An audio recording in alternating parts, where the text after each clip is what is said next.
Hello friends, आज मैं आपके लिए लेकर आया हूं अकाउंटिंग का मोस्ट इंपॉर्टेंट कॉन्सेप्ट जिसका नाम है अकाउंटिंग प्रिंसिपल्स। दोस्तों, ये कॉन्सेप्ट आपके अकाउंटिंग के बेस के लिए बहुत ज्यादा इंपॉर्टेंट है। अकाउंटिंग अगर आपको स्ट्रॉन्ग करनी है स्कूल लेवल पर, कॉलेज लेवल पर या प्रोफेशनल लेवल पर, तो आपको अकाउंटिंग प्रिंसिपल्स का ज्ञान होना बहुत जरूरी है। तो दोस्तों, आप सभी से मैं कहूंगा, आप सभी से मैं रिक्वेस्ट करूंगा कि ये वीडियो आप अच्छे से देखें, फुल कंसंट्रेशन बनाए रखें और हो सके तो नोटबुक और पेन को अपने हाथ में रखें। ओके दोस्तों, तो मैं सीए रोहित कौशिक आप सभी का स्वागत करता हूं मेरे YouTube channel CA Rohit Kaushik पर।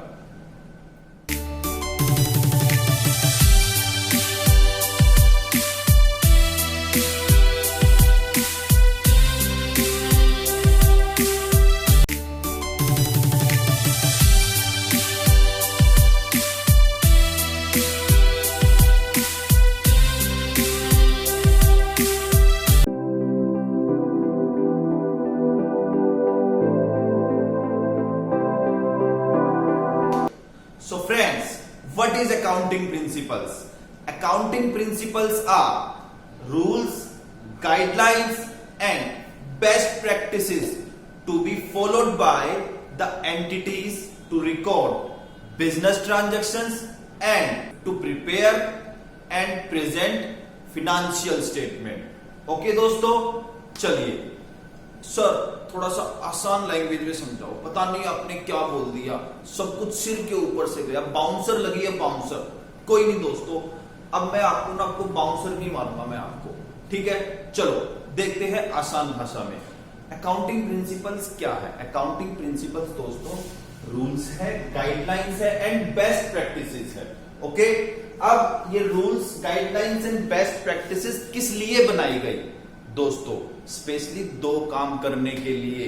पहला काम, to record business transactions. Business transaction जो हम रिकॉर्ड करते हैं, सेल्स को रिकॉर्ड करते हैं, परचेज को रिकॉर्ड करते हैं।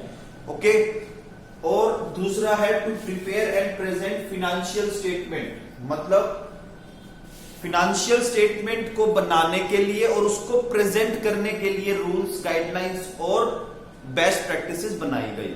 ठीक है दोस्तों, अब क्या है फिनेंशियल स्टेटमेंट दोस्तों? फिनेंशियल स्टेटमेंट है आपके फाइनल अकाउंट्स।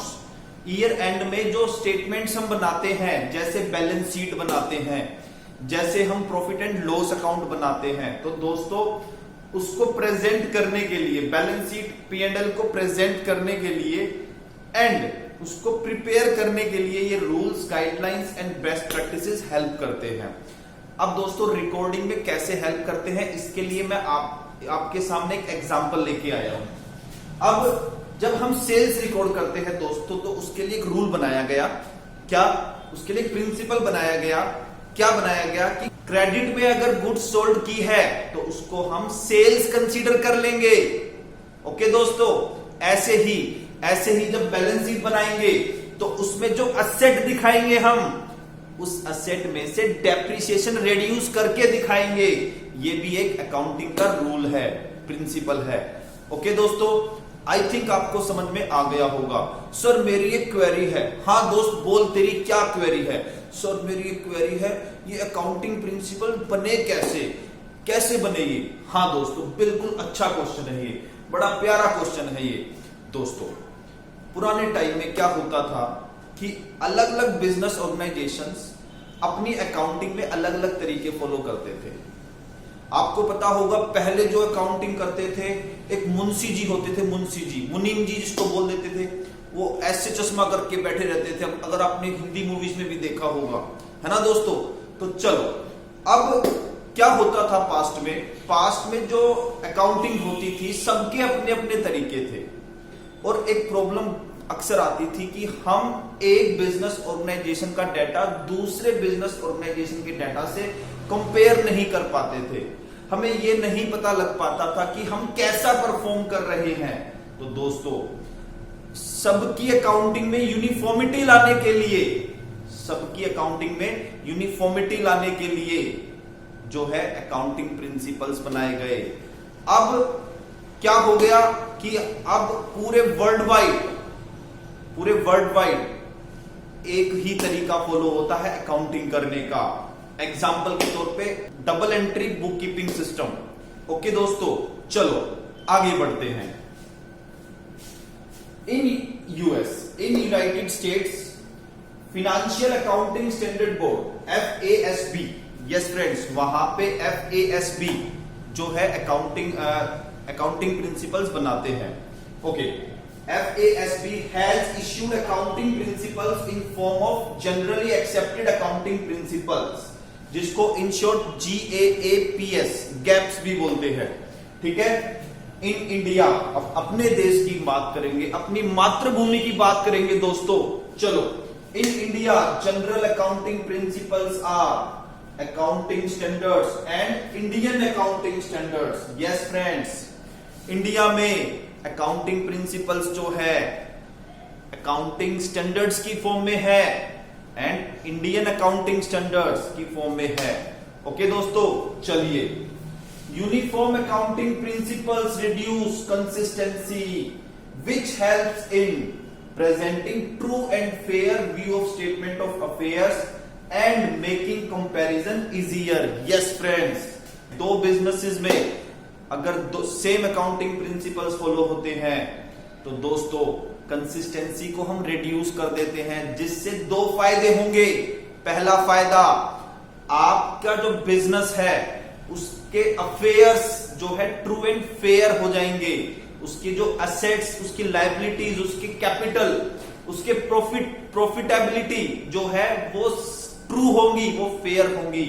ओके दोस्तों, इसके अलावा कंपैरिजन करना भी आसान हो जाएगा। ठीक है दोस्तों, आगे बढ़ते हैं। अभी आप क्या करेंगे, वीडियो को पॉज करेंगे और जो बोर्ड पे लिखा है उसको नोट करेंगे। हम अगली स्लाइड पर अकाउंटिंग प्रिंसिपल्स को कंटिन्यू करेंगे।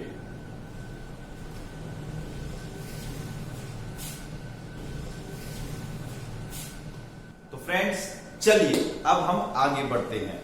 दोस्तों, अब जो पॉइंट आपके सामने आएगा ये इंपॉर्टेंट पॉइंट है। ओके, चलो, accounting principles provide basis for what? Recognition of an item as income, expense, asset और लायबिलिटी। मतलब अकाउंटिंग प्रिंसिपल्स हमारी हेल्प करते हैं ये जानने में कि हमें कि एक पर्टिकुलर आइटम को एसेट मानना है, लायबिलिटी मानना है, एक्सपेंस मानना है या इनकम मानना है। ओके दोस्तों, समझ में आ गई बात? चलो, एक एग्जांपल मैंने आपको यहां पे दिया है। दोस्तों, जो हमारी एसेट होती है उसके कॉस्ट का कुछ पार्ट हम बैलेंस शीट में दिखाते हैं एसेट के रूप में, और कुछ पार्ट जो है हम एक्सपेंस मानते हैं एज डेप्रिसिएशन। ओके दोस्तों, चलो, अब दूसरा पॉइंट क्या है? At what amount the item should be recognised in the books of accounts. दोस्तों, किस अमाउंट पे हमें एक आइटम दिखाना है बुक्स ऑफ अकाउंट्स में, ये जानने के लिए भी अकाउंटिंग प्रिंसिपल्स हमारी हेल्प करते हैं। इसके लिए भी एक एग्जांपल है। दोस्तों, मान लीजिए कैश में जो सेल्स की 10 लाख थी, क्रेडिट में जो सेल्स थी वो 5 लाख थी।